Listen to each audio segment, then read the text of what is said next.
Noget af det første, vi gerne vil lære vores hundevalg, når den har fået snor på, det er at give efter, når den mærker en stram line. Vi drømmer jo stort set alle sammen om den her gåtur, hvor hunden følges med os. Den behøver ikke gå ved siden af os. Det er de færreste, der har det som et krav, men at linen ikke er konstant strammet ud og armen ved at blive ubehagelig. Selv små hunde kan trække, så gåturen faktisk ikke bliver særlig behagelig. Så det første, vi gerne vil lære vores hund, det er, at når linen bliver stram, så skal den give efter, og det bliver den belønnet for.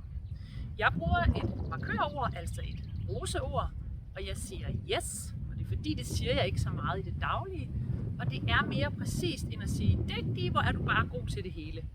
Når du siger yes i det øjeblik, hvor linen bliver slækket, altså af hunden, så bliver det en meget præcis kommunikation, at det var lige der, du gjorde det rigtige, og det var det, der udløste din godbid.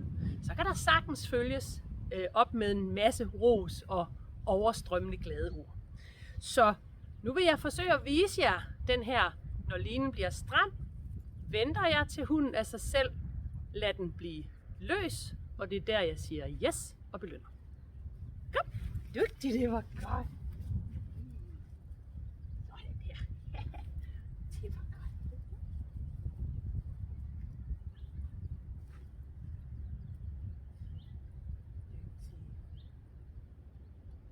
Ja. Som I kan se, så har vi snydt lidt.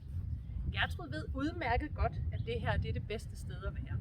Det betyder ikke, at hun ikke trækker nogen gange, når vi går tur. Der er jo andre forstyrrelser. Det er meget sværere end her hjemme på en græsplæne, uforstyrret. Men det vi kan gøre, det er, at vi kan lave et lille setup, sådan at vi får set det her. Og så jeg kan få det frem, og dermed få belønnet for at slikke. Så hvis nu jeg tager en godbid, viser hende, at jeg lige dropper den her. Nu har hun set den, så går vi lidt tilbage. Ja, dygtig. Så går vi hen imod godbiden. Jeg ved præcis, hvor den er. Dygtig.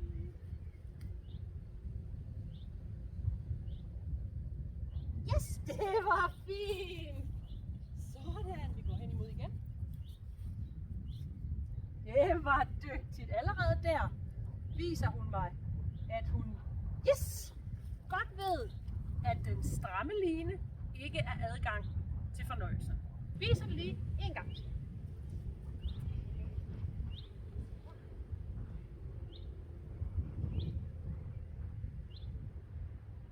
Yes, det var dygtigt! Flot!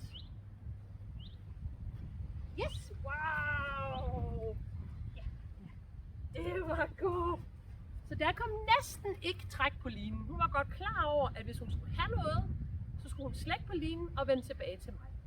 Så det er øvelse nummer 1 med en hundevalg, der skal trænes i at følge sad i en løsning. God træning.